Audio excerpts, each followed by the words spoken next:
Déjenme darles un pequeño panorama de todo lo que vamos a ver durante este trimestre. El día de hoy vamos a intentar abarcar la primera sesión, pero déjenme darles más o menos un panorama de todo lo que vamos a ver. Hermanos, la teología de la familia para nosotros es algo sumamente importante. Como iglesia local es algo en lo que hemos estado trabajando ya por bastantes años. Yo personalmente estoy enseñando casi semanalmente sobre temas de la familia por aproximadamente hace 5 años.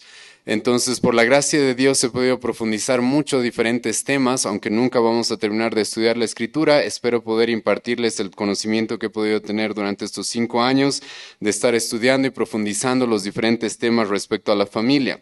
Y la intención que tenemos, hermanos, es poder darles una cosmovisión bíblica acerca de la familia. ¿Qué significa eso, hermanos? De que nosotros, cuando pensemos en la familia, literalmente, hermanos, nuestro pensamiento esté cautivo a la Escritura acerca de la familia. En un momento voy a hablar más en la primera sesión acerca de los diferentes ataques que hay a la familia. La verdad, en nuestra época y en nuestro mundo, la familia es una de las instituciones más atacadas. Y nosotros, hermanos, queremos ayudar a que ustedes tengan una cosmovisión cristiana, bíblica acerca de la familia, para que ustedes puedan aplicar eso a sus vidas personales, para que ustedes puedan aplicar esto dentro de sus familias y para que ustedes también puedan defender, hermanos, la verdad que está siendo tan atacada respecto a esto. Con este propósito, hermanos, los diferentes temas que vamos a tocar de la familia son los siguientes. Vamos a ver primero la importancia de la familia en toda la Escritura. Obviamente, hermanos, no vamos a hacer una exposición exhaustiva de todos los pasajes que tocan la Escritura respecto a la familia, pero lo que sí vamos a hacer en esta primera sesión y en la siguiente es ver la importancia de la familia tanto en el Antiguo Testamento y en el Nuevo Testamento. Después de eso, hermanos, ya nos vamos a pasar al tema de los fundamentos de la familia. ¿Cuáles son aquellos fundamentos desde la creación que nosotros debemos tomar en cuenta para entender cómo es que el hombre, la mujer y la familia han sido diseñados por Dios? Esa va a ser nuestra tercera sesión. En cuarto lugar, nuestra cuarta y quinta sesión van a tener que ver más a fondo con el diseño de Dios para el varón. Y luego vamos a ver el diseño de Dios para la mujer. Y vamos a tocar a profundidad cómo es que Dios nos ha diseñado. Ahora, ya entrando a estos temas, aunque desde la primera sesión vamos a ver esto, les adelanto, hermanos, de que vamos a tocar muchas veces y vamos a tener que confrontar y vamos a tener que corregir mucho de lo que es el pensamiento feminista de nuestra época, así también como lo que se conoce como la ideología de género. Estas son cosas, hermanos, que tenemos el propósito en este trimestre de refutar y literalmente destruir, como el apóstol Pablo nos dice, que debemos destruir toda aquella fortaleza de conocimiento que se levanta en contra del conocimiento de Cristo. Entonces vamos a tocar todos esos temas y les animo a tomar en cuenta esto, hermanos, porque lamentablemente, incluso dentro de la iglesia cristiana, mucha gente cuando piensa en qué es un varón, qué es una mujer, qué son los niños, cómo es la familia, no lo piensa desde una perspectiva bíblica. Así que, hermanos, no se sorprendan de que durante este trimestre van a escuchar cosas las cuales realmente van a confrontar lo que ustedes creían que eran. La forma en la que han sido creados, la forma en la que Dios ha diseñado la familia. Eso es algo, hermanos, que para muchos quizás va a cambiar y vamos a tener que renovar nuestra mente, como dice el apóstol Pablo, para comprobar cuál es la buena voluntad de Dios. Después de ver el diseño de Dios para el hombre, vamos a ver el diseño de Dios para la mujer y después también vamos a ver cuál es el diseño de Dios para los hijos. Vamos a ver también ese en la sexta sesión. Vamos a ver también ese tema en la sexta sesión. La séptima y la octava sesión van a tener que ver ya de manera más precisa respecto a cuáles son las responsabilidades de una esposa cristiana y cuáles son las responsabilidades de un esposo cristiano. Y en la octava sesión, vamos a hablar también del tema de los hijos. ¿Cuáles son las responsabilidades de los hijos dentro del hogar? Entonces vamos a ver el diseño de Dios para el esposo, para la esposa y para los hijos. Hermanos, en la 10ª sesión vamos a tocar un tema que es bastante delicado y también les ruego por favor a los hermanos que están viniendo con niños que ustedes por favor se hagan responsables respecto a si quieren que sus hijos estén en esa sesión. En esa sesión vamos a tocar lo más profundo que podamos el tema de la sexualidad dentro de la familia, dentro del matrimonio, ¿sí? Tal vez, hermanos, si les animo a tomar en cuenta esto, quieran que para esa sesión, si tienen niños, los cuales están escuchando, pero todavía ustedes como padres pueden tienen la decisión, según su prudencia, de que estén o no estén presentes. Tal vez, hermanos, quieran que para esa sesión sus hijos ver la manera de que alguien los cuide o la forma de que no estén en esa sesión para evitar algún tipo de controversia con niños muy pequeños, porque, hermanos, vamos a tocar temas bastante delicados, sí, que hay que saber tocarlos, pero aquí, hermano, una vez más, estoy haciendo por si acaso responsables a los padres, ¿sí? Este es un curso, hermanos, normalmente que se da en un seminario y de manera especial, como ya lo he mencionado, vamos a tener niños en este trimestre. Pero, hermanos, los que traigan niños, por favor, ustedes háganse responsables respecto a la sesión que vamos a tener sobre la sexualidad. Ustedes vean si deciden que sus hijos estén o no estén. Esto, hermanos, por favor, se los dejo a su criterio. El que haya niños, hermanos, no va a significar de que no se hable todo lo que se tenga que hablar en esa sesión sobre la sexualidad, incluso las diferentes preguntas que vayan a haber. Esta va a ser la 10ª sesión. Después de eso, hermanos, vamos a tener también una sesión sobre las finanzas dentro del hogar, cómo se deben manejar las finanzas dentro del hogar. También vamos a tocar el tema de cómo ser padres. Esta va a ser nuestra 12ª sesión. Vamos a hablar de cómo debemos instruir a nuestros hijos. Después de esto, hermanos, vamos a tener una sesión completa para tocar el tema de la adoración familiar. ¿Cómo es que debe darse la adoración dentro del hogar, dentro de la familia? Sí, vamos a tener una sesión completa respecto a eso. Y nuestra sesión número 14, la última sesión, es una en la que vamos a tocar el tema de la ideología de género de manera más precisa. Vamos a ver cuál es la respuesta bíblica respecto a ese tipo de ideologías.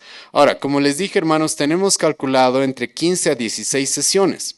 Tenemos 14 sesiones hasta este momento programadas, pero estoy seguro que probablemente algunas de las sesiones van a tener que extenderse un poco más. Es por eso que tenemos 14 programadas, pero probablemente este curso va a durar 15 a 16 semanas. La última semana, hermanos, no sabemos todavía cuál será, pero la última semana vamos a tener un compartimiento especial que les rogamos tomar en cuenta también, porque en ese compartimiento, aparte de tener la última sesión, el último tiempo de preguntas, respuestas, también vamos a tener la entrega de materiales y un compartimiento especial como tenemos acostumbrado a hacer cada vez que cerramos un trimestre. Dicho esto, hermanos, ¿hay alguna pregunta sobre los temas que vamos a tocar en este trimestre? ¿Tienen alguna consulta? ¿Alguien que quiera hacer alguna pregunta?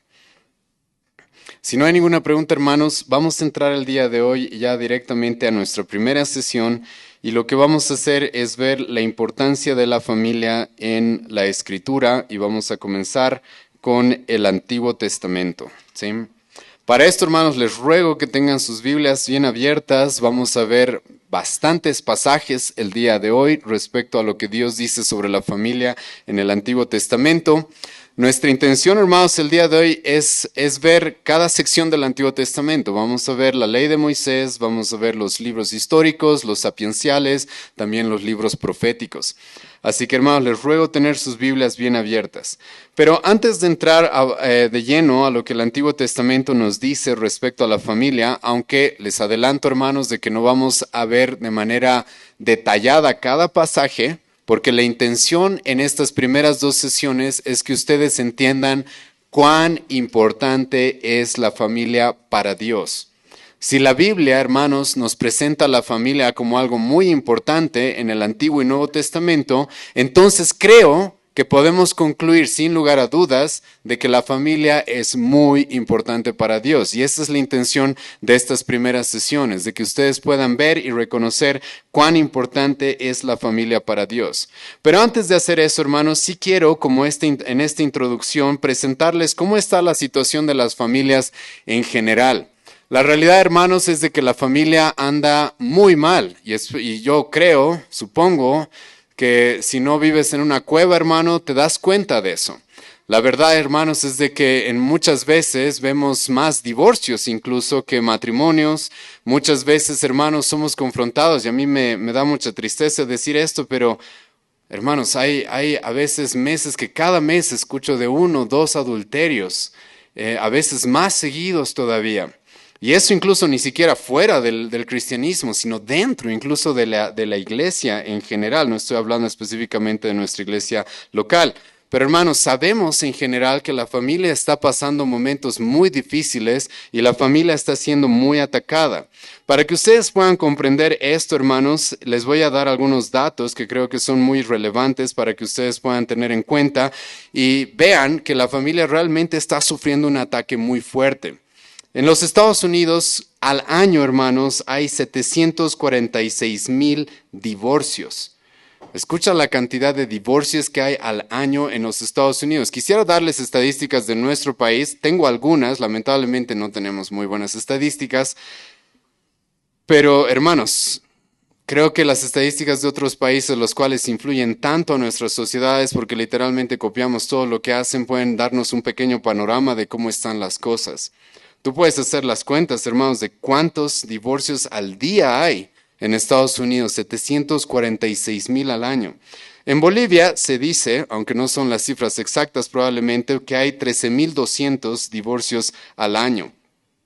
Eso hay que tomar en cuenta, hermanos, de que somos una población mucho más pequeña que Estados Unidos, pero eso significa, hermanos, de que hay 36 divorcios al día más o menos. Dentro de la iglesia, como ya les he adelantado, hermanos, las cosas no están muy bien. Las estadísticas dicen, hermanos, de que dentro de la iglesia, de personas que se llaman cristianas, que dicen ser creyentes, el 33% de las parejas terminan divorciándose. 33% de las parejas terminan divorciándose. Y hermanos, esto yo no tengo en números, pero en la experiencia que tengo, en los 10 años que tengo de convertido, en los 8 años que tengo de pastor, lo que sí he podido comprobar, hermanos, es de que muchas de las parejas que no terminan divorciándose, aún así, no significa que sean parejas que realmente están siguiendo el diseño de Dios. Yo conocí, hermanos, muchas parejas cristianas que sí, de alguna u otra manera aguantan estando juntos hasta el final, pero cuando analizas cuál era su vida familiar, cuál era su vida de pareja, cuál era su vida con los hijos, tú te puedes dar cuenta, y muchos de ustedes se van a dar cuenta de esto, era una vida familiar que no estaba dirigida de acuerdo al Evangelio, de acuerdo a la palabra de Dios. Y esto es muy triste, hermanos. ¿Por qué? Porque la intención del matrimonio, como vamos a ver en esta sesión y en las siguientes, no es específicamente, hermanos, aguantar hasta que la muerte nos separe. La intención, hermanos, es glorificar a Dios con todo lo que hacemos. Esa es la intención de la vida cristiana y de cualquier matrimonio. Y sinceramente, hermanos, yo les puedo decir, 33% de las parejas, eso sí sabemos, se divorcian dentro de la comunidad cristiana. Pero ¿cuánto porcentaje más hay de personas, hermanos, que no están viviendo un matrimonio de acuerdo a los parámetros de Dios y simplemente están aguantando estar juntos? Hermano, eso es algo que sucede de manera continua. Y hermanos, yo una y otra vez recibo personas, literalmente casi todas las semanas, que me dicen, nunca nos enseñaron sobre la familia, nunca me enseñaron sobre la familia. Estuve en una iglesia, yo he escuchado testimonios de personas así, he estado en una iglesia 20, 30 años y nunca me han enseñado cómo debe ser la familia, jamás me han enseñado. Es por eso que dentro de la iglesia cristiana misma vamos a encontrar de que hay muchas familias que tal vez no han terminado en divorcios, pero sí, hermanos, familias disfuncionales. Ahora, esto en el mundo, hermanos, también está completamente propagado, obviamente. Se estima de que 1 de cada 3 personas en Europa es parte de una familia disfuncional. Escucha esto, 1 de cada 3 personas, parte de una familia disfuncional. Ahora, esto tampoco debería ser muy sorpresivo, porque como voy a explicar un poco más adelante, hermanos, la verdad es de que en nuestra época se han levantado muchas ideologías y muchas instituciones a atacar literalmente la familia. En un momento voy a hablar un poco más de esto. Una de las ideologías que más está atacando a la familia, hermanos, es lo que todos conocemos como la ideología de género, como el movimiento LGBT. Y tengo algunos datos que espero, hermanos, que los escandalicen, porque las cosas están yendo muy, muy mal. Literalmente, hermanos, cada generación se duplica, escucha bien esto, se duplica la cantidad de personas que son parte del movimiento LGBT. Y esto, hermanos, espero que les llame bastante la atención, porque esto está pasando en nuestro contexto, está pasando en nuestro país. Hermanos, esto está sucediendo acá. Déjenme darles algunos datos para que entiendan en qué proporción las cosas están yendo muy mal. En 1930 a 1940 aproximadamente, la generación de esa época, ¿sabes qué porcentaje se consideraba gay, homosexual, lesbiana, transgénero o este tipo de cosas? ¿Sabes cuántos? Aproximadamente el 2%. Estoy hablando 1930, 1940. Aproximadamente, hermanos, el 2% de las personas se consideraban o se declaraban con ese tipo de desviaciones sexuales. Para 1950, esto se duplicó, hermano. La generación de 1950 a 1960 ya casi llegaron al 4%. Ahora, para ti, para mí no suena muy exagerado, 4%, ¿sí? Pero estamos hablando de que se duplicó la cantidad de personas. La generación más antigua que les presenté era 2%, una generación después ya eran 4%. En la generación entre 1970 y 1980 se volvió a duplicar. Llegaron ya a ser aproximadamente entre el 7 al 8% de personas que se consideraban homosexuales o transgénero. Estamos hablando, hermanos, de que se duplicó la cantidad de personas. Para la época de los millennials, 1980, 1900 hasta los 2000 aproximadamente, hermanos, el porcentaje ya ronda más o menos el 12%. Casi se duplica desde la última vez. Y hasta el día de hoy, la última generación, hermanos, lo que se conoce es de que, de la última generación estoy hablando, el 21% de las personas de la última generación nacida entre el 2000 y el 2012, el 20%, hermano, es parte de esa comunidad. Eso, hermano, significa de que ha habido se ha estado multiplicando casi cada generación, se ha estado duplicando cada generación el porcentaje de personas que son parte de ese tipo de movimientos o de ese tipo de desviaciones sexuales. Eso, hermanos, es un ataque directo contra la familia. Porque como vamos a ver en las siguientes sesiones, hermano, el que el hombre y la mujer escucha esto, el que el hombre y la mujer hayan decidido ir en contra de la naturaleza, incluso es una muestra, como dice el apóstol Pablo, Romanos capítulo 1, de que nuestra sociedad, nuestro mundo, está siendo juzgado por Dios y abandonado por Dios. Literalmente dice eso el apóstol Pablo. Y hermanos, en cada generación estamos viendo esto crecer. No bajar, sino crecer. No disminuirse, sino crecer, hermano. Eso espero que les esté alarmando. ¿Por qué? Porque, ¿qué significa esto? Estamos hablando, hermano, de que si las cosas siguen igual, en la siguiente generación vamos a tener el 40% de personas como parte del movimiento LGBT. Escucha eso. Una generación en la cual casi la mitad sea parte del movimiento LGBT. Hermano, eso a mí sí me preocupa mucho, porque ya estoy hablando de la generación de mis hijos, de mis nietos. 40%, casi la mitad, parte del movimiento LGBT. Eso, hermanos, creo que ninguno de nosotros quiere ver, pero lamentablemente, soy muy sincero, nadie quiere ver eso, pero la mayoría no hacen nada. La mayoría simplemente se quejan de cómo están las cosas, pero no hacemos que las cosas cambien. Y espero que este trimestre nos instruya también a cómo debemos hacer que esas cosas cambien. Aparte del movimiento LGBT, que obviamente es algo que está corrompiendo nuestra sociedad de una manera muy, muy terrible y que literalmente nos está guiando a lo que era Sodoma y Gomorra en el Antiguo Testamento, también, hermanos, tenemos otro tipo de ataques, los cuales se han hecho desprestigiando y despreciando el matrimonio. En nuestra época, hermanos, lamentablemente la gente desprecia el matrimonio.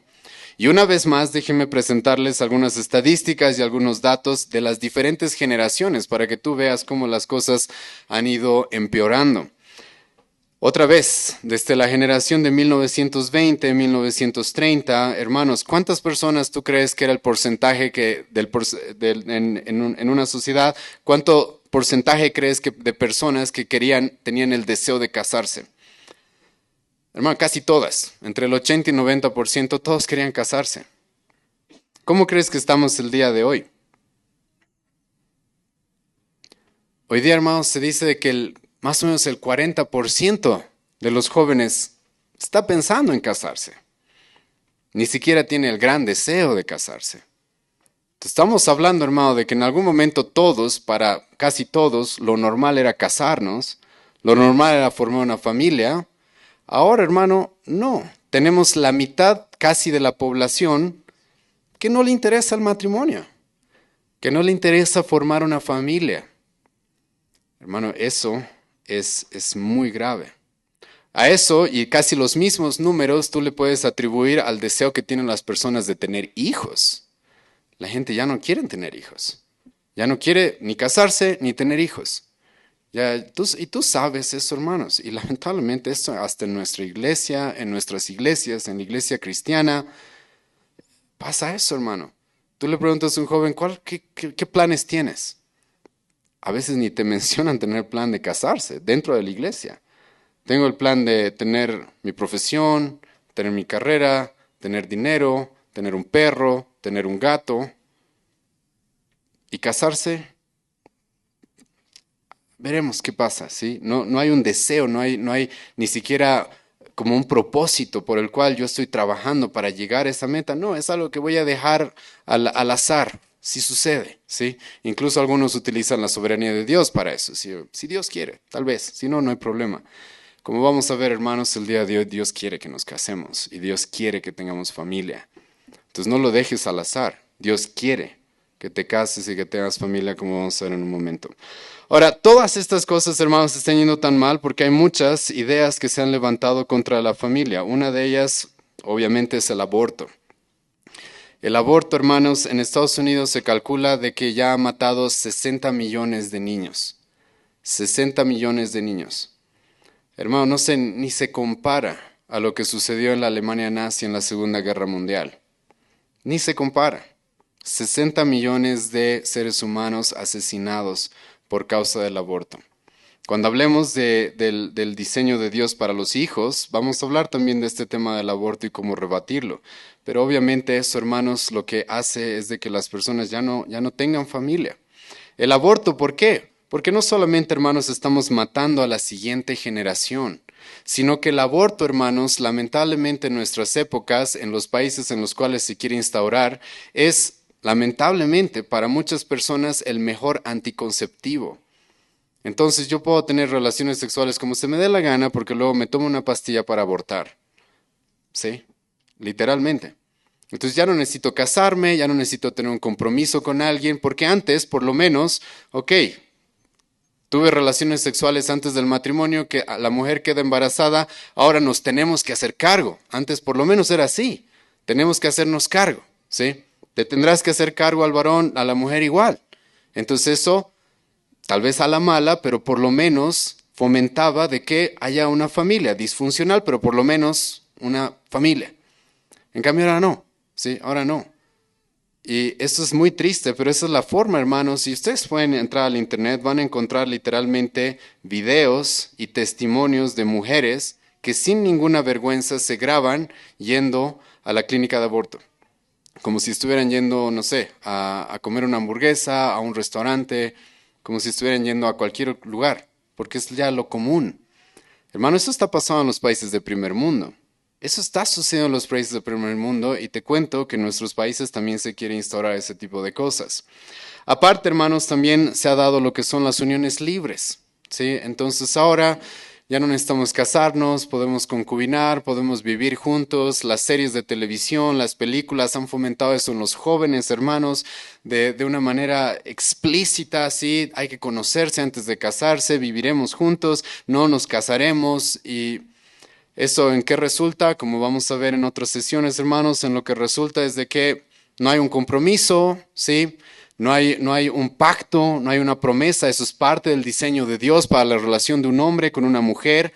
No hay un compromiso, no hay un pacto. Normalmente se dan hijos en ese tipo de relaciones. Esos hijos no están en un núcleo familiar en el cual hay un pacto, hay una promesa hecha delante de Dios y la sociedad de mantenernos juntos y de sernos fieles. ¿Y cómo crees que resulta eso, hermano? Eso resulta muy mal.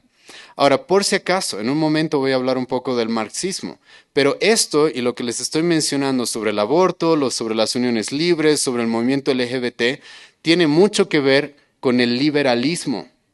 Y escuchen bien eso, hermanos, porque yo sé que hay una corriente desde Argentina que tiene algunas cosas buenas, pero también tiene cosas muy malas, y es este concepto, hermano, de la libertad como un fin. Y tú, hermano, cuando estudias todas estas ideas o estas propuestas que se quieren instaurar en la sociedad, por ejemplo, el aborto. ¿Cuál es el eslogan de las mujeres? Mi cuerpo, mi decisión. Yo tengo que ser libre para decidir con mi cuerpo lo que yo quiera hacer. Si tú escuchas a la que se está postulando a la presidencia en Estados Unidos, Harris apellida, tú la vas a escuchar esto. Ella propone el aborto, propone este tipo de uniones en del movimiento LGBT, el transgenerismo y todas esas cosas. Y ella te va a decir esto. Por lo que estamos luchando es por nuestra libertad. Porque por si acaso el liberalismo sin un fundamento de principios cristianos, a lo que nos lleva, hermanos, es al libertinaje. Eso es inevitable. Y eso es lo que está sucediendo. El aborto, las uniones libres, el movimiento trans, el movimiento del homosexual, todas estas cosas, hermanos, tienen que ver con eso. Yo quiero ser libre para expresarme como yo quiera. Pero el ser humano, hermanos, ha sido creado con una cierta libertad, pero delimitada por lo que Dios dice que es bueno y malo. La libertad en la Biblia nunca ha sido dada como un fin, sino ha sido dada como un medio para que el ser humano sirva a su Creador. Eso es algo muy distinto, hermanos, por si acaso, al liberalismo que se está proponiendo en nuestros países también. Ahora, no estamos hablando de liberalismo económico. En otras sesiones, y si no me equivoco, en el siguiente trimestre, el próximo año, probablemente vamos a tocar el tema de la teología de la economía y de la política. Pero, hermanos, el tema del liberalismo, cuando se lo aplica al área, a temas sociales, morales de la sociedad, lo que resulta es literalmente en Sodoma y Gomorra. Ahora, tú, hermanos, incluso vas a escuchar en nuestra sociedad de que se están utilizando, hasta el clima se utiliza, hermanos, para que ya no tengamos familias. Y algunos de ustedes ya conocen esto. Se habla del calentamiento global, del cambio climático, el mundo se va a acabar. ¿Y cuál es el consejo que se le da a la gente? No tengas hijos. No tengas hijos. Eso es lo que se está aconsejando literalmente a las personas. No tengas hijos, porque el ambiente se está calentando, el mundo se va a terminar, entonces ¿para qué vas a tener hijos si van a sufrir? ¿Sí? Si van a terminar muertos, porque este mundo va a terminar por las emisiones de CO2. Y hermano,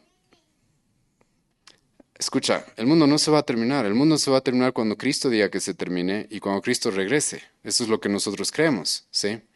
Pero en nuestra época, hermanos, hasta se utiliza ese tipo de cosas para fomentar que las personas no tengan hijos. No tengan familias, porque se van a acabar los recursos. Entonces necesitamos ser menos personas. Entonces no tengan hijos. Es por eso que en los países de primer mundo, entre comillas, hermanos, están en una decadencia tremenda respecto a su reemplazo poblacional. Literalmente hay países como Alemania, como Austria, como Corea del Sur, que ya sus sociedades ya no se están reemplazando. O sea, van a extinguirse literalmente, ya no van a existir en unas siguientes generaciones.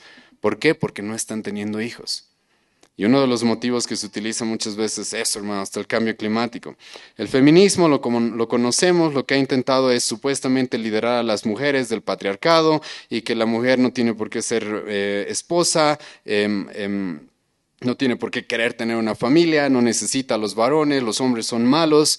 Por si acaso, hermanos, el feminismo en nuestra época igual está sumamente casado con el marxismo, o el socialismo también. ¿Por qué? Porque Marx propuso esta guerra entre clases, ¿verdad?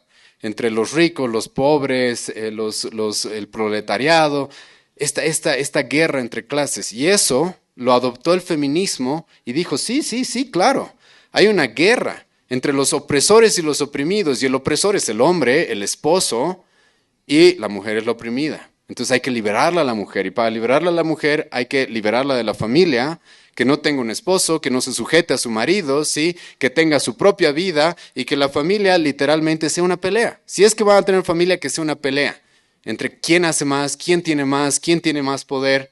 Y así, hermanos, las cosas van mal y creo que las estadísticas de los divorcios que les he dado claramente prueban eso. Todas esas cosas y muchas más, hermanos, se utilizan para atacar la familia. Ahora, ¿por qué se atacará tanto la familia?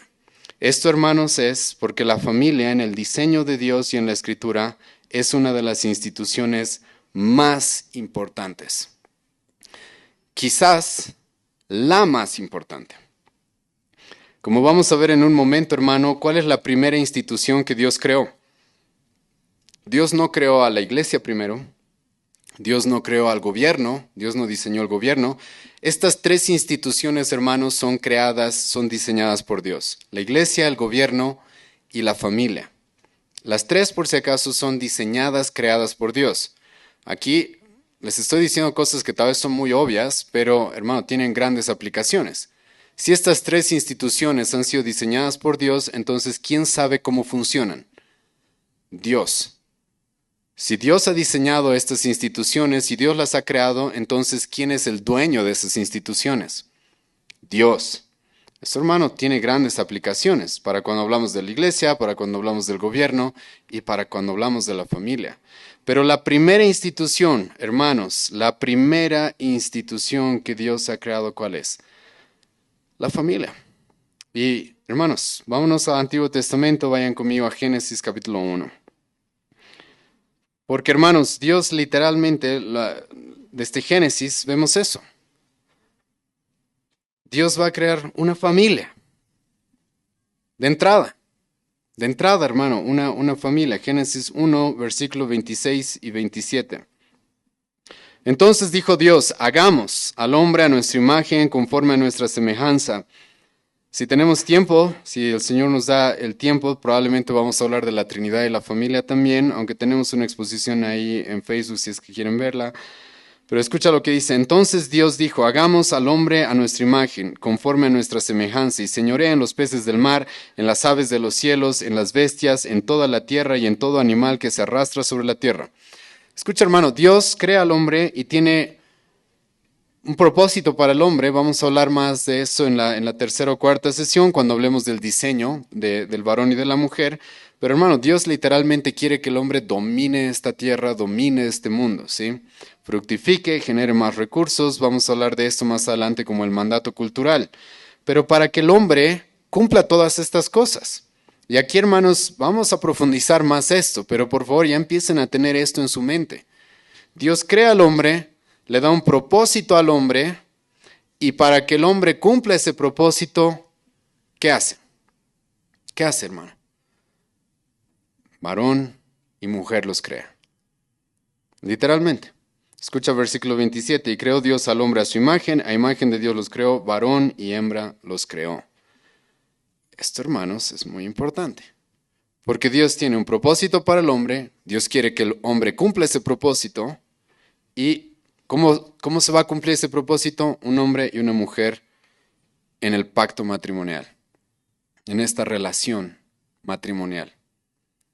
Así, hermanos, como comenzó. Dios no dijo a Adán, sabes, tengo todos este trabajo para ti, te voy a dar amigos, te voy a dar vecinos, te voy a dar colegas para que se organicen y cumplan.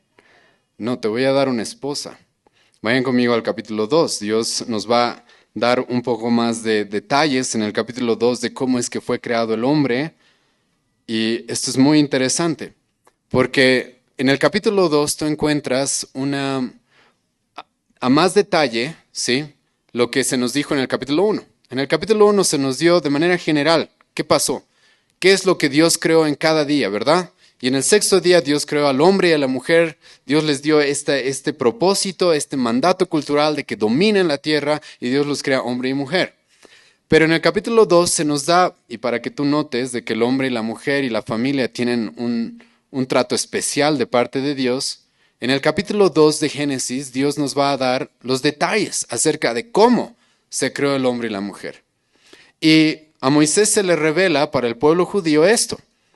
Dios todos los días, cuando tú lees en el capítulo 1, había dicho, creó los cielos y la tierra, bueno, creó la luz, bueno, creó esto, bueno, todo era bueno. Hasta que llegamos a que Dios crea a Adán primero, se nos da ese detalle en el capítulo 2 de Génesis, y escucha lo que se dice en el versículo 18. Y dijo Jehová a Dios, no es bueno que el hombre esté solo. Hermanos, escucha. Y aquí vamos a empezar. La próxima, en 3 sesiones vamos a hablar más profundo de esto. Pero, hermanos, hay gente, y lo digo con tristeza, porque incluso hay movimientos teológicos reformados en nuestra época que le quieren llamar a la soltería bueno. Hermano, nosotros no le podemos llamar bueno a lo que Dios no dice que es bueno. Ahora, no estoy diciendo, hermanos, que la soltería es un castigo, que la soltería es lo peor. No estoy diciendo tampoco eso. Como vamos a ver más adelante, la soltería, hermanos, es una etapa de transición que debería ser en cualquier persona. Lo normal es que sea una etapa de transición corta, muy corta, hasta que forme una familia, pero es una etapa de transición. Pero en nuestra época, como se ha dado, hermanos, por todas las diferentes influencias mundanas que ya les he mencionado, se ha dado de que en muchas iglesias tenemos multitudes de solteros que nunca se casan. Ha habido movimientos cristianos y, como les digo, incluso reformados. No voy a dar sus nombres para evitar controversias el día de hoy, pero que han querido porque tienes un montón de personas solteras, decirles, sabes, la soltería es buena, es buena. Vamos a hablar de eso en las siguientes sesiones. Yo sé, estás pensando en 1 Corintios 7, ¿sí? Hermano, lo que Pablo dice ahí es que es bueno que alguien reciba el don de continencia. Eso es bueno, si Dios le quiere dar. Obviamente, si Dios te da un don especial para que no te cases, eso es bueno, ¿o no? Ok. Pero la soltería por sí misma, buena, eso no vas a encontrar en la Escritura. Que Dios diga, bienaventurado el hombre que se quede solo, aunque no tenga el don. Tú no vas a encontrar eso. Y hermano, por diseño, tú encuentras aquí en Génesis que Dios dice, bueno, bueno, bueno, bueno, todo.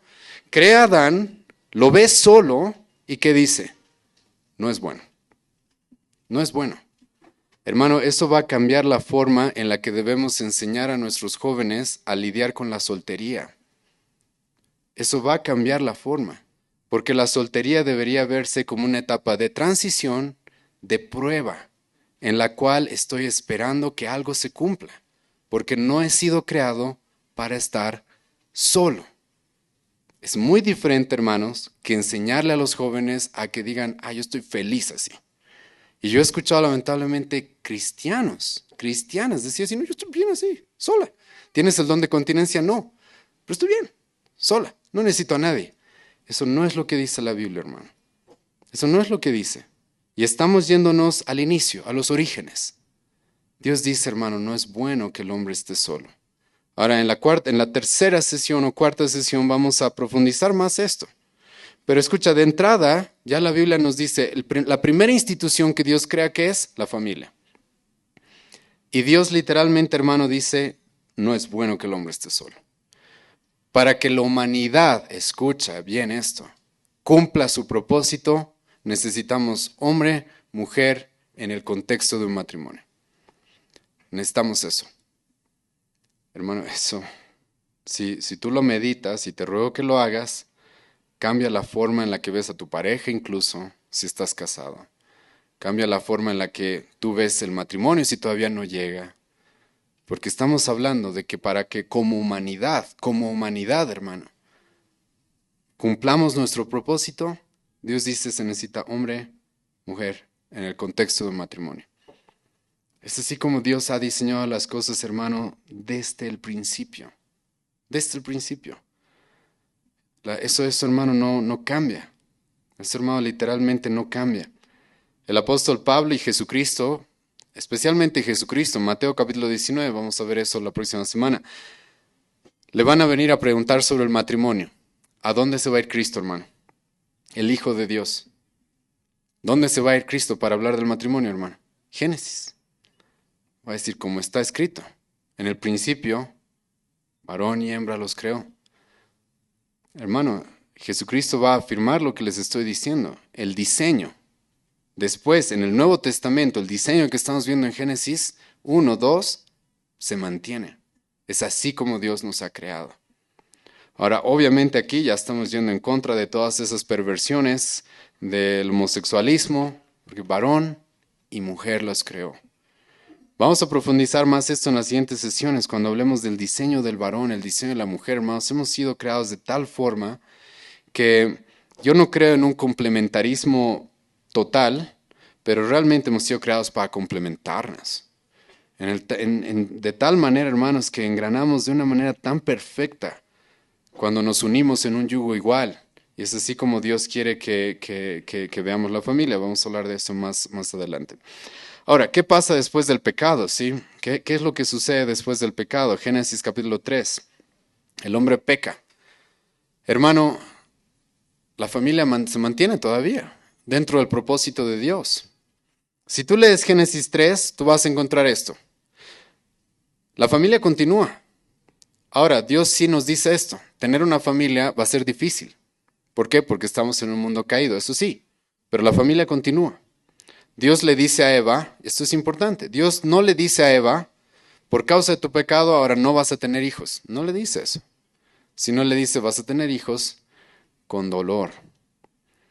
Cuando hablemos del varón más adelante vas a encontrar esto. Una de nuestras primeras funciones, hermano, es de proveedores. ¿Pero para quiénes? Para nuestra familia. Esa es una de nuestras primeras funciones, ser proveedor de una familia. Cualquier hombre, hermano, debería ser uno de sus mayores deseos. Y al hombre, hermano, Dios no le dice a Adán, a partir de ahora por el pecado, ya bueno, no vas a trabajar. Pues no. Vas a tener que seguir trabajando, igual como ibas a hacerlo en el capítulo 1, capítulo 2, ibas a trabajar. Pero ahora va a ser difícil. Vas a trabajar en un mundo hostil. Pero si te das cuenta, se mantienen todavía los roles. El hombre como proveedor, la mujer como alguien que va a concebir niños, que va a traer niños a este mundo. Se mantienen esos roles. Pero quiero hacerles notar algo más importante todavía en el capítulo 3, que está en el versículo 15. Escucha lo que dice Dios. Porque aquí, hermanos, hemos hablado en el capítulo 1, 2, de que el propósito de Dios para la humanidad, hermano, tiene que ver con la familia. Pero ahora vamos a hablar, hermanos, con el propósito de Dios para la salvación de su pueblo. Aquí vamos a entrar al tema, hermano, ya del Evangelio. Y hermanos, ¿qué es lo que hace Dios en Génesis 3, versículo 15? Escucha lo que dice. Pondré enemistad entre ti y la mujer y entre, esto es importante, tu simiente y la simiente suya. Esta te herirá en la cabeza y tú le herirás en el carcañar. Hermano, aquí Dios, yo sé que espero que la mayoría sepan esto. Dios en este versículo promete un salvador, ¿o no? Promete un salvador, promete a alguien que va a venir y va a destruir a la serpiente, ¿verdad? ¿Quién es Él? Es Cristo, ¿sí o no? Pero ¿qué es lo que Dios va a utilizar para que llegue ese salvador? Familias. Por eso se habla de simiente. Y por eso vamos a ver en un momento, toda la historia del Antiguo Testamento, hermano, gira alrededor de familias. Familias. Si Dios llama a Abraham, no lo llama solo, lo llama con Sara. Si Dios llama a Isaac, pero a Isaac le da una esposa, a Jacob igual. Todo gira alrededor de familias. En un momento vamos a ver eso. Pero escucha, en la mente de Dios y en el diseño de Dios para tu salvación, para mi salvación, la familia iba a tener un lugar primordial. Es por eso que vamos a ver que cuando las familias eran atacadas, Dios ahí va a intervenir. Va a intervenir. Por ejemplo, Éxodo. Los niños están siendo asesinados. ¿Te acuerdas? El faraón mandó a que se asesine a todos los primogénitos. Todos los niños, todos los varones que nacieran de las judías. Y ahí es donde Dios va a decir, ok, aquí se terminó. Más bien van a morir todos sus primogénitos, no los de mi pueblo.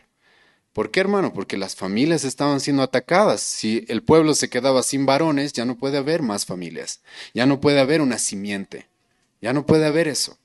Pero aparte, hermano, yo sé que este versículo tú lo tomas como la promesa de un Salvador, lo cual es correcto. Vamos a ver eso cuando lleguemos al Nuevo Testamento. Pero en este versículo también se promete un pueblo, un pueblo. Escucha lo que dice una vez más, pondré enemistad entre tu simiente y la simiente de la mujer. Aquí Dios está hablando de una generación, de una genealogía, de una descendencia. Hermano, en el plan de Dios, y esto es algo que los cristianos debemos entender, hermanos, tenemos la gran comisión, ir y predicar el evangelio a los perdidos y tenemos que hacerlo, ¿sí? Pero la forma en la que Dios ha querido que su pueblo crezca y se mantenga y persevere a través de las generaciones, normalmente, hermanos, es a través de las familias. Aquí Dios, hermano, promete, voy a tener yo una descendencia que va a ser mía. No solamente está prometiendo un Salvador, está prometiendo un pueblo. Y un pueblo, hermano, no puede venir si no hay familias. Es por eso que Dios le va a dar el mandato a Adán y a Eva, multiplíquense, llenen la tierra. Llenen la tierra porque Dios quiere tener un pueblo.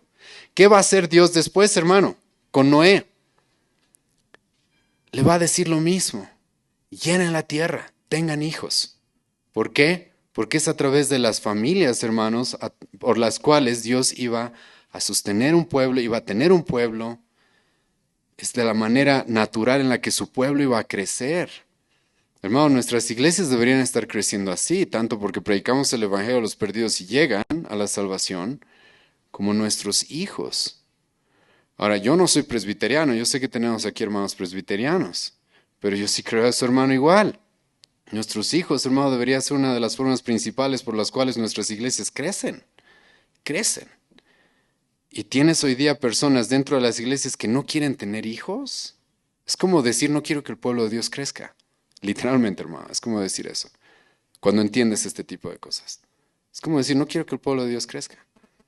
Porque el propósito de Dios para la familia era extender su pueblo a través de este mundo. Y como ya les he adelantado, hermanos, ahora no vamos a llegar muy lejos en el Antiguo Testamento el día de hoy, pero voy a extenderme un poco más por ser la primera sesión, ¿sí? Hermano, escucha, Dios llama familias. Ya les he mencionado a Noé, no vamos a ir a esos pasajes por temas de tiempo, pero Dios llama a Noé, sí, pero no lo llama solo. Noé, hermano, cumple el propósito que Dios le había dado. ¿Te acuerdas? Sí, de construir esa arca, ¿verdad? ¿Lo hace solo? No, lo hace junto con su familia. Eso, hermano, no es coincidencia. No es coincidencia. Acabamos de ver Génesis 1:2. El hombre labra esta tierra, domina esta tierra. No puedes hacerlo solo, pero necesitas una esposa. Necesitas una familia.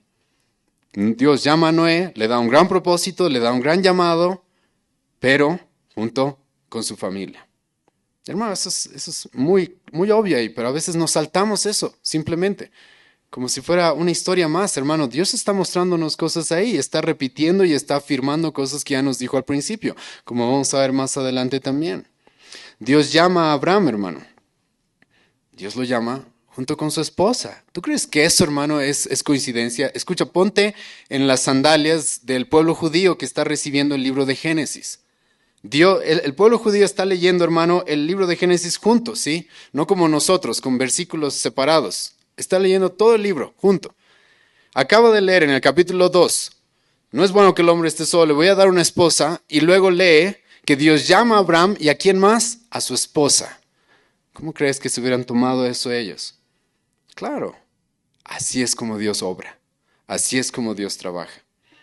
Así es como Dios cumple sus propósitos en este mundo. A través de un hombre y una mujer en el pacto matrimonial.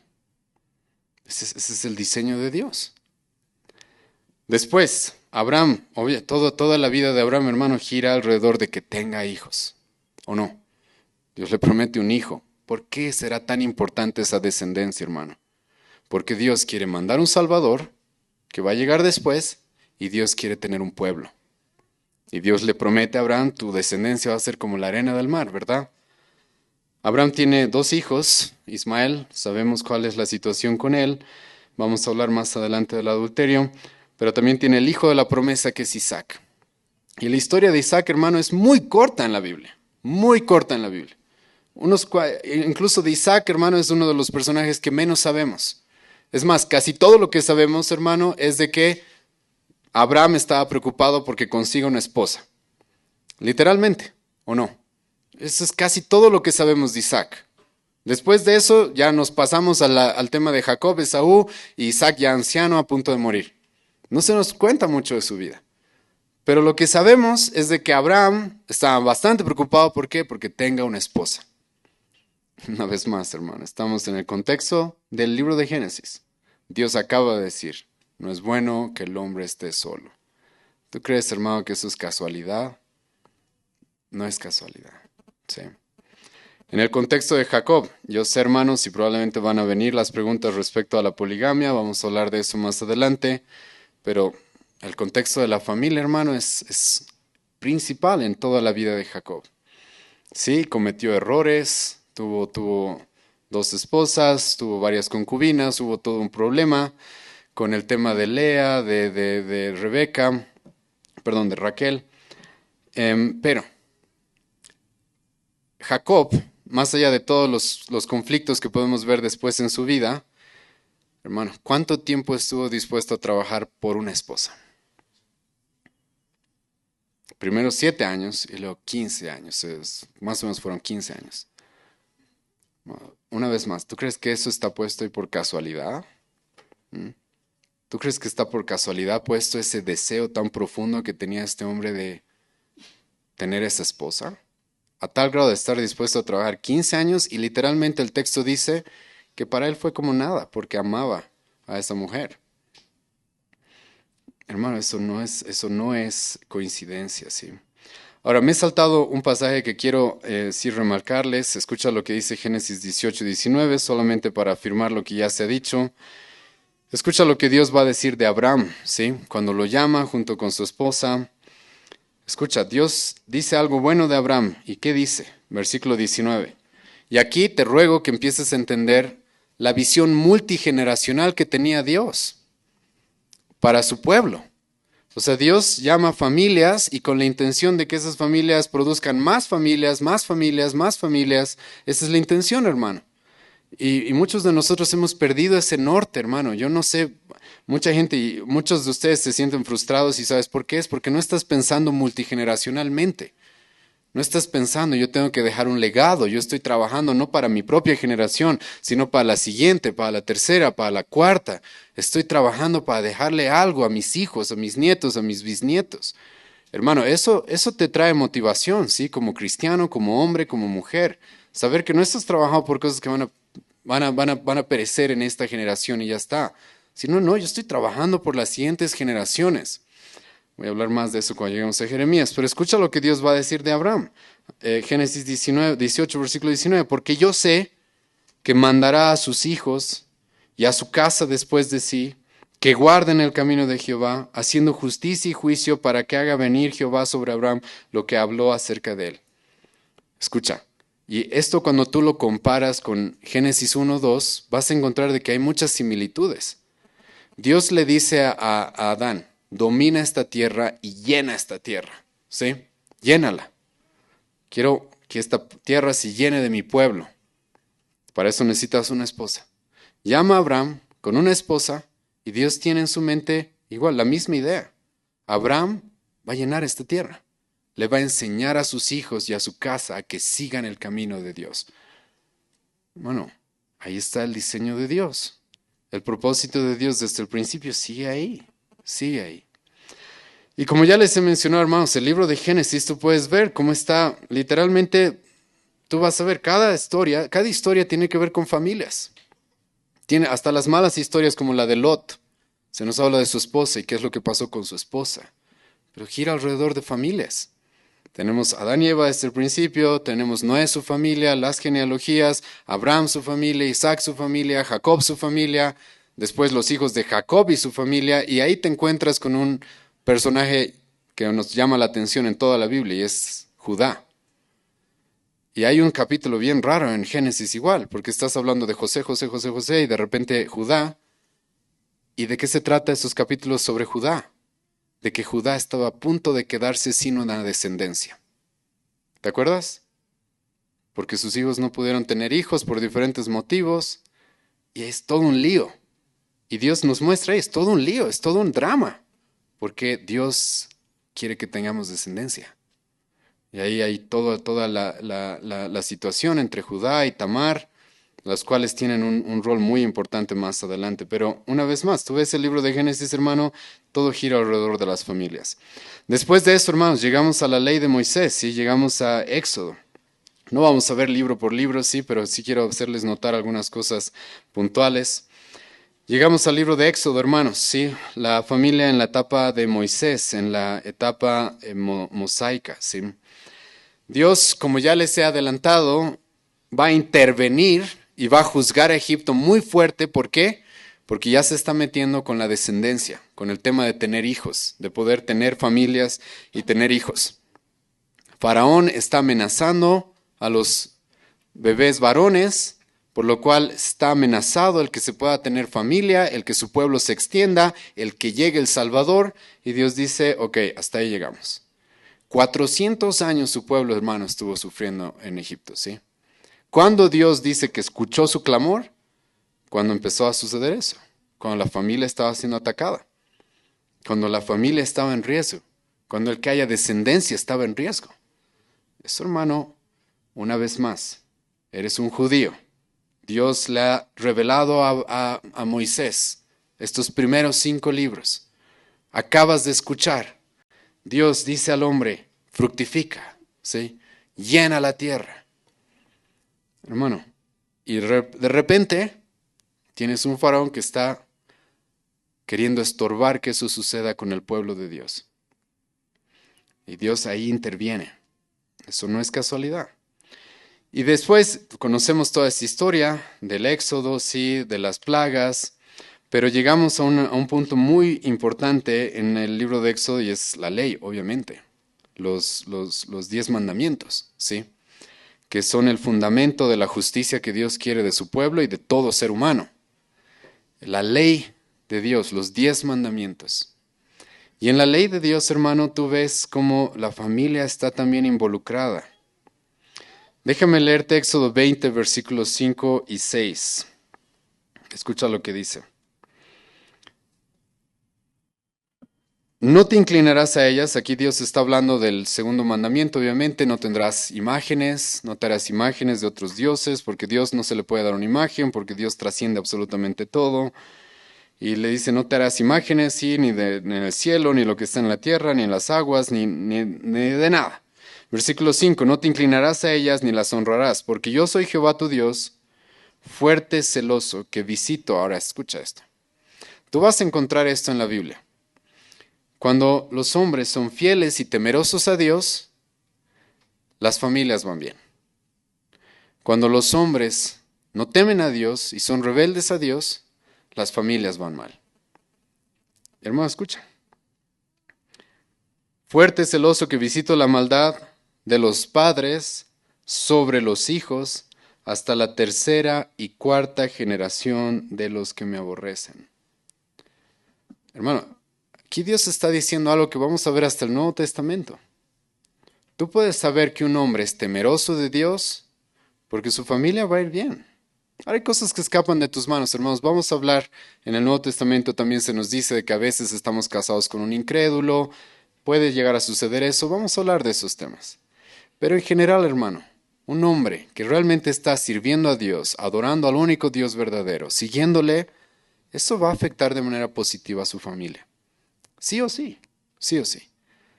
Igual, en oposición a eso, cuando un hombre no es temeroso a Dios, cuando un hombre se va a los ídolos, cuando un hombre no es fiel a su Dios, su familia va a sufrir. Ahora, obviamente tengo aquí que aclarar varias cosas. No te estoy diciendo por si acaso esto de las cadenas generacionales y que hay que romper y que vamos a orar ahora y vamos a cortar estas cadenas. No se está refiriendo Dios a eso por si acaso, hermanos. ¿Sí? Pero ¿a qué se está refiriendo Dios acá? Hermano, la influencia de una generación es tan fuerte que tú ves que lamentablemente los pecados de los padres los vuelven a repetir los hijos. Es eso lo que Dios está diciendo acá. Cuando ustedes se alejan de Dios, no siguen su palabra, se rebelan contra Él, escucha, ese mismo camino es muy probable que van a seguir la segunda, la tercera, la cuarta generación. No porque estén malditos, hermanos, sino porque la influencia de los padres es muy, muy fuerte sobre los hijos, muy fuerte. Es por eso que no es raro, y yo sé que muchos de ustedes conocen estas historias. Yo conozco estas historias de primera mano. Mi papá, alcohólico. Mi abuelo, ¿qué era? Alcohólico también. Mi bisabuelo, ¿qué era? Alcohólico también. Yo a punto de ser alcohólico si no fuera por el Evangelio. Hermano, eso no es coincidencia. Y no es que haya habido una cadena que tengo que romper, ¿sí? El Evangelio nos libra de todo eso, ¿sí? El Evangelio es el que hace eso. Pero el punto es de que la influencia, hermanos, de un padre es muy fuerte. Es muy fuerte sobre los hijos. De un padre, de una madre, hermano, es muy fuerte. Tanto que, y tú ves esto, hermanos, y es bien extraño, hasta parece ilógico. Tú ves, y perdón que ponga estos ejemplos, pero espero que les ayuden a entender esto. Tú ves mujeres que han visto a su mamá ser maltratada y se buscan una pareja que las maltrata igual. ¿O no ven eso a veces? ¿Por qué crees que pasa eso? Los hijos repiten los pasos de los padres. Los hijos repiten eso. Y Dios dice, ¿sabes? No me quieres seguir a mí. No quieres adorarme a mí. No quieres que yo sea tu Dios. ¿Quieres irte a los ídolos? Bueno, vas a arruinar tu familia. Y no solo la tuya. La de tus hijos. La de tus nietos. La de tus bisnietos. Hermano, es por eso que nos tomamos en nuestra iglesia muy en serio el matrimonio. Y yo le he rogado hasta casi el llanto a veces a algunas personas, no te cases con tal persona. ¿Por qué? Porque es muy serio. Si te casas con una persona incorrecta, con un incrédulo, con alguien que no adora a tu Dios, no estás afectando solamente a ti. No te estás afectando solamente a ti, no te estás arruinando a ti. Estás arruinando a tus hijos, a tus nietos, a tus bisnietos. Eso es lo que dice este pasaje. Porque la influencia, hermano, de los padres es muy fuerte. Y hermano, una vez más, estamos hablando de este pueblo al cual desde el principio en Génesis se le dijo que la familia era algo central, que la familia estaba en el centro del diseño de Dios. Y ahora Dios les dice, si ustedes se apartan de mí, esto que es tan importante, esto para lo cual han sido creados, para ser parte de una familia, se va a afectar. Generaciones van a terminar mal por su culpa. Ahora, pero también, hermanos, por la gracia de Dios, escucha lo que dice el versículo 6. Y hago misericordia a millares, a los que me aman y guardan mis mandamientos. En otro pasaje también Moisés nos va a decir de que Dios va a tener misericordia de 1000 generaciones. Eso también pasa, hermano. Estudien, no tengo ahora tiempo para mostrarles eso, tal vez vamos a verlo en otra sesión. Estudien, hermanos, el impacto de hombres que han sido fieles a su Dios. Estudien, hermanos, el impacto de alguien como Jonathan Edwards, por ejemplo. Hemos estudiado eso hace un tiempo en nuestra iglesia. Bueno, no estoy diciendo que todos sus descendientes fueron cristianos, no estoy diciendo eso, que fueron perfectos, no. Pero, hermano, el impacto que tuvo, no solamente en su familia, en su núcleo familiar, sino en las siguientes generaciones, hasta en su nación. Hermano, es increíble. Y Dios ya le está diciendo esto al pueblo judío. Tú me sigues a mí, tu familia va a ir bien, yo voy a tener misericordia de tus hijos. Vamos a hablar más adelante de esto en Deuteronomio también. Pero tú me abandonas, tu familia va a sufrir. Es lo inevitable. Es lo inevitable. Entonces tú ves en la ley de Dios, hermano, este concepto de la familia inmerso. Incluso como una amenaza. Y esto, hermano, es porque el pueblo de Dios, desde el principio, si han leído Génesis bien, iban a tener la familia en muy alta estima. Entonces que Dios les diga, ¿sabes? Sus familias van a ir mal. Era algo terrible. Terrible, hermano. Ahora, tú ves en los 10 mandamientos esto. Los primeros 4 mandamientos se tratan de ¿qué? De mi relación con Dios, ¿sí? Se tratan de eso. No tendrás dioses ajenos, ¿sí? No te harás imágenes, no tomarás mi nombre en vano, tendrás un día de reposo para mí. Eso es lo que Dios dice, ¿sí? Tienen que ver con Dios. El quinto mandamiento, ahora si leen diferentes teólogos, hermano, hay debate, porque algunos creen que el quinto mandamiento todavía es parte de la primera tabla de la ley, como se le llama. Es probable, sinceramente. Pero, hermano, en el quinto mandamiento claramente vemos de que Dios cambia un poco respecto a de qué se trata los siguientes mandamientos, ¿sí? ¿Cuál es el enfoque de los siguientes mandamientos? El enfoque de los siguientes mandamientos, hermano, es ama a tu prójimo, ¿o no? ¿Te acuerdas? La ley se resume en esos dos, ama a Dios por sobre todas las cosas y ama a tu prójimo como a ti mismo, ¿verdad? ¿Por qué, hermano? Porque en la ley de Dios, en los 10 mandamientos, tú ves eso. Los primeros 4 mandamientos y más importantes tienen que ver con Dios. Y luego los otros 6 tienen que ver con nuestro trato hacia nuestro prójimo. ¿Qué es lo primero que va a mencionar Dios cuando va a empezar a hablar de cómo vamos a vivir como sociedad?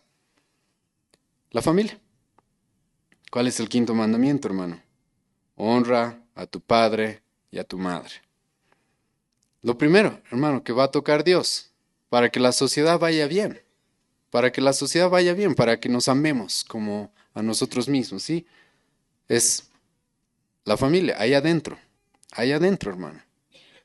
Vamos a ver más adelante esto, pero ya tenemos que ya estamos poniendo el fundamento para muchas cosas que vamos a concluir. Pero hermano, un hombre que realmente está cumpliendo, está siendo fiel al Señor, es ahí en el contexto de su familia primero. Hermano, tú puedes servir en la iglesia. Cuando predicas, 3,000 se convierten, sí, como Pedro, si quieres. Pero en tu familia no estás haciendo bien las cosas, hermano. No estás haciendo bien. Estás negando la fe. Incluso Pablo nos va a decir eso en el Nuevo Testamento. Esto es muy importante, hermanos, porque lo primero que Dios va a tocar es la familia, la relación de padres e hijos. Es eso lo que se necesita para que una sociedad vaya bien, hermano. Y una vez más, aquí yo, hermano, voy a refutar el liberalismo. El liberalismo extremista, en el cual nos llevan a ver al individuo. Hermano, en la Biblia, como hemos visto desde el principio, tú no ves individuos, tú ves familias. Siempre, ¿sí? Pero el liberalismo te guía a eso. El individuo es lo que importa. El individuo. No, el individuo nunca está solo. El individuo no es una isla. Todos somos parte de una familia, quieras o no. O eres padre, o eres madre, eres esposo, o eres esposa, o eres hijo. Siempre eres parte de una familia. Y la sociedad, para que vaya bien, hermano, tiene que tener un enfoque en la familia. Sí o sí. Estas leyes, hermanos, no están dadas solamente por si acaso para la iglesia. No, están dadas, hermano, para la nación. Los 10 mandamientos son dados para la nación de Israel, para que una nación funcione bien. Y cuando Dios habla, hermano, de la relación entre personas, entre seres humanos, lo primero que va a mencionar es la familia.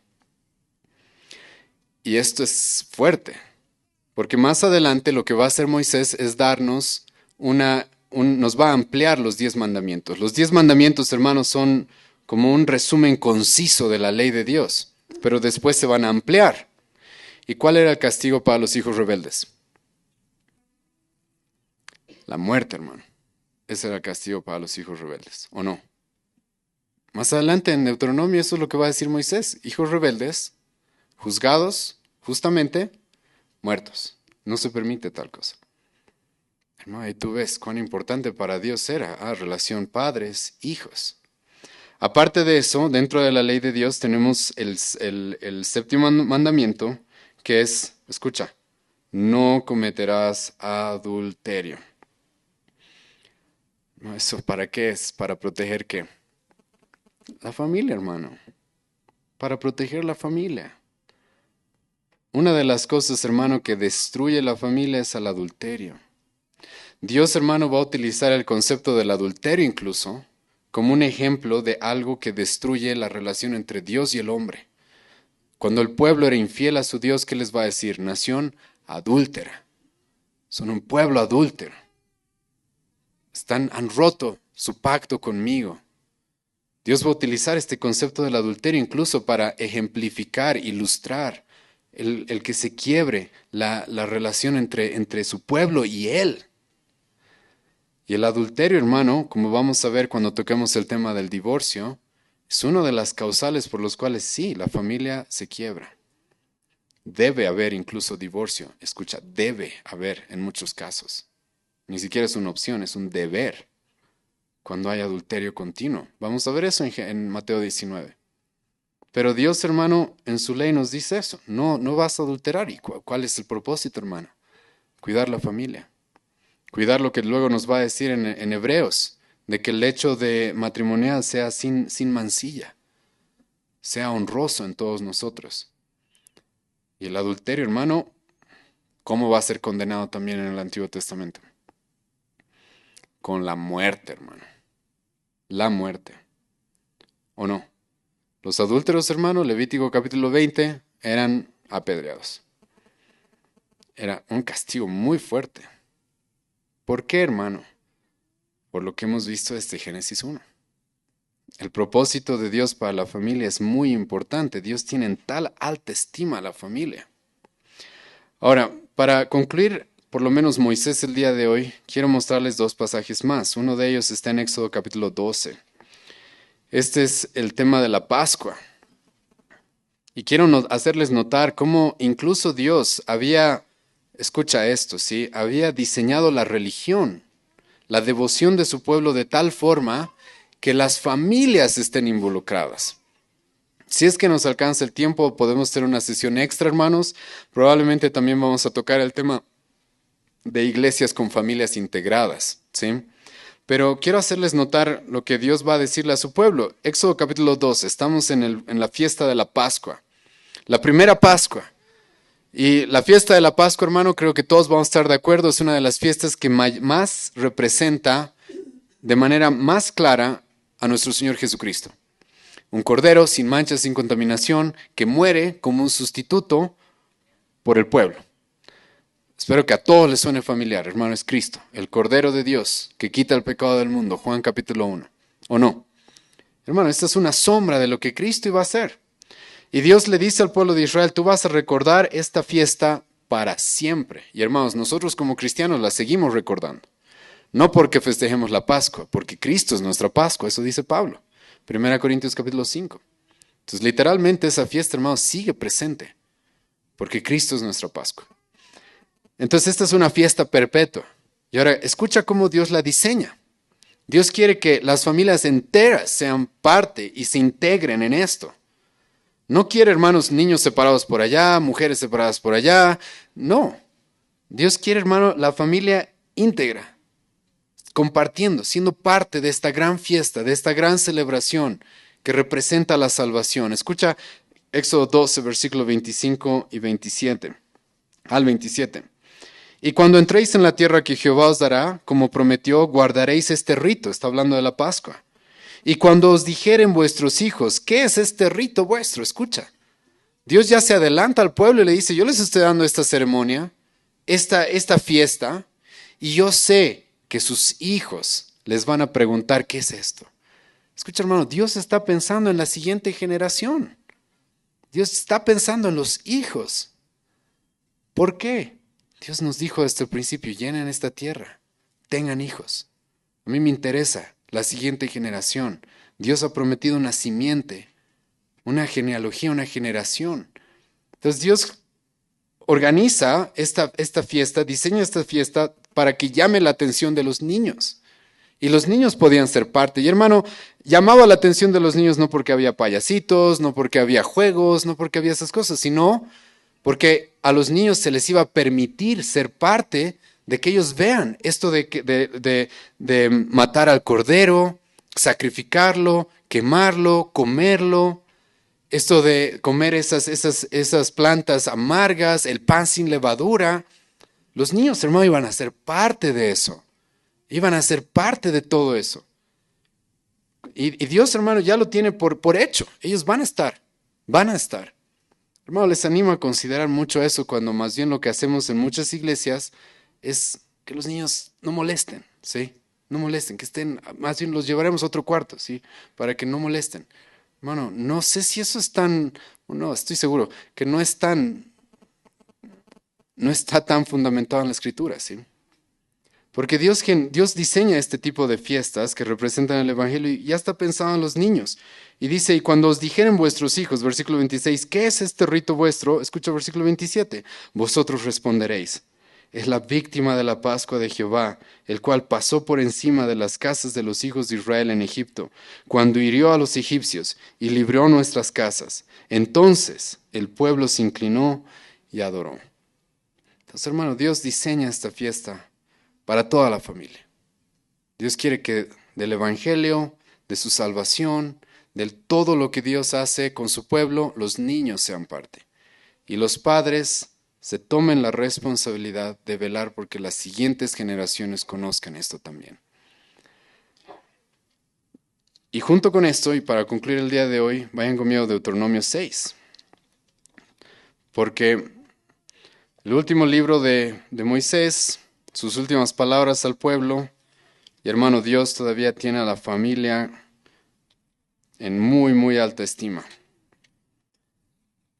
Y se repite un poco de lo que acabamos de leer en Éxodo 12, donde los padres debían estar profundamente involucrados con sus hijos y en velar porque la siguiente generación siga a Dios, siga a su Dios. Escucha lo que dice Deuteronomio 6, versículo 4 al 6. Oye Israel, Jehová, nuestro Dios, Jehová, uno es. Y ahora estoy leyendo este versículo, hermano, porque quiero hacerles notar el patrón. Dios le exige a su pueblo, tengan un solo Dios, sirvan a un solo Dios, no se vayan a los ídolos, que su vida gire alrededor de mí. Yo soy uno y yo soy vuestro Dios. Y escucha versículo 5, y amarás a Jehová tu Dios de todo tu corazón y de toda tu alma y con todas tus fuerzas. Entonces Dios escucha estas demandas, hermano. Me vas a amar a mí por sobre todo. Y ahora, esto no es casualidad tampoco. El hombre que tiene un solo Dios, que sirve a un solo Dios, que es devoto a un solo Dios y que ama a Dios por sobre todas las cosas, ¿dónde es el primer lugar que va a manifestar esto? El hombre que conoce la palabra de Dios. Escucha lo que dice el versículo 6. Y estas palabras que yo te mando hoy estarán sobre tu corazón. Hermano, estoy harto de ver personas que dicen que conocen mucho la Escritura y no pueden tener familias para la gloria de Dios. Es una contradicción completamente, ¿sí? Porque escucha esto. Un hombre que tiene un solo Dios, un hombre que ama a Dios por sobre todas las cosas, un hombre, versículo 6, que conoce la Escritura, que tiene la Escritura en su corazón. Y ahora, ¿qué es lo que hace este hombre? Versículo 7. Y las repetirás a tus hijos, y hablarás de ellas estando en tu casa, y andando por el camino, y al acostarte, y cuando te levantes. Y las atarás como una señal en tu mano, y estarán, escuchan, los frontales de tus ojos, y las escribirás en los postes de tu casa y en tus puertas. Esto, hermanos, espero les llame la atención. Dios, es muy interesante este pasaje porque lo que hace es esto. Dios dice, yo soy lo primero para ustedes, yo soy su amor supremo, mi palabra está morando en ustedes, hermano. Y ahora eso se va a ver en su casa. Por eso, cuando pasamos ahora al libro de Jueces, tú encuentras esto. La próxima semana vamos a ver más, pero tú encuentras esto. Un hombre que Jueces 1, Dios comienza diciéndole que esfuérzate y sé valiente, pero ¿para qué? ¿Te acuerdas qué le dice? Para estudiar mi ley, para estudiar mi palabra y guardarla. Eso le dice Dios. Esfuérzate y sé valiente, hermano, no para ir a aprobar tu examen de la universidad. No, Dios le dice, hermano, esfuérzate y sé valiente en conocerme, en conocer mi palabra, en conocer mi escritura, mi ley, ponerla por obra. Este es el mandamiento a Josué. ¿Cómo termina la vida de Josué? Yo y mi casa. ¿Por qué crees eso? Es por lo que estamos viendo acá. Dios dice, yo soy su Dios, su único Dios, ¿en serio? Ustedes a mí me aman, a mí es al que sirven, a mí es al que adoran. Ok. ¿Ustedes conocen mi palabra? Ok. Ahí, la familia, ahí se va a ver eso. Ahí es el primer lugar que se va a ver eso, hermano. El primer lugar. Y por eso, hermano, apenas pasamos un libro más adelante, Josué, y nos encontramos con eso, como te menciono. Un hombre que se le mandó, tú aplica, conoce la palabra, sirve a tu Dios, y este hombre terminando su vida va a decir, yo en mi casa. No, no yo solo, yo en mi casa. Porque si has leído bien el Pentateuco, si has leído bien estos primeros 5 libros, aquí no, Dios no está pensando en individuos, Dios está pensando en familias. La familia está en el centro de sus planes, hermano. Y solamente, hermano, estamos en los primeros 5 libros de la Biblia. Hoy día vamos a concluir aquí esta primera sesión. Vamos a orar, hermanos, vamos a servirnos el refrigerio. Como les dije, hermanos, antes de orar, les ruego que me presten atención una vez más. Pueden firmar su asistencia, hermanos, hasta las 7:15 máximo. Por favor, les rogamos la mayor puntualidad. Las puertas están abiertas desde las 6:30. Hermanos, pueden anotar sus preguntas ya. De acuerdo al tema que hoy día hemos visto, o si tienen alguna pregunta que quieren hacer sobre el tema de la familia, me la pueden hacer llegar en este momento del refrigerio. Vamos a tomarnos, hermanos, 10-15 minutos para que se sirvan. Por favor, sírvanse con orden y vuelvan a sus lugares. Y los siguientes 40 minutos, hermanos, van a ser para poder conversar. La intención, hermanos, es tener una primera parte en la cual exponemos el tema y después poder conversar, ¿sí? Hermanos, ahora voy a aclarar esto. La conversación que queremos tener es para responder preguntas o para que ustedes nos pidan que ampliemos algo más. Hermano, si alguien quiere dar un discurso de media hora, hágalo en otro momento, por favor, ¿sí? Pero si tienen preguntas, quieren que se amplíe algo más, tal vez tienen algún pasaje que no se ha tocado, que quisieran que hablemos, hagámoslo, ¿sí? Si hay algo que tal vez se ha dicho que no están de acuerdo, pueden decir, pastor, no estoy de acuerdo en esto, por esto, y podemos conversar también como en este tiempo que vamos a tener. Así que, hermanos, vamos a orar por los alimentos. Por favor, sírvanse con todo orden y volvemos a nuestros lugares para tener la segunda parte este día, ¿sí? Señor, gracias por tu palabra y gracias porque eres bueno al permitirnos estudiarla. Y gracias, Dios, por el hambre que tú le das a mis hermanos de poder aprender. Y gracias, Dios, por el privilegio que me das a mí de poder enseñarla, a pesar de que, Señor, ¿quién es capaz de poder enseñar tu palabra a toda su extensión? Nadie. Pero te rogamos, Dios, de que por lo menos estemos viendo la superficie de este tema de la familia y que ayudes a mis hermanos, Señor, a ver en cuán grande estima tú has puesto a la familia, Señor. Y si tú la tienes en tal estima, nosotros tenemos que hacer lo mismo. Ayúdanos, Dios mío, a analizar, discernir, a evaluar, incluso a la luz de tu palabra, todo lo que hoy día has enseñado.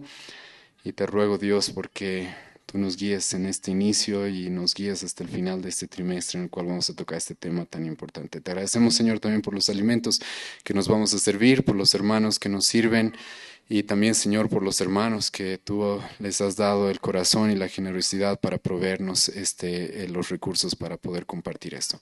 En el nombre de Jesús oramos. Amén.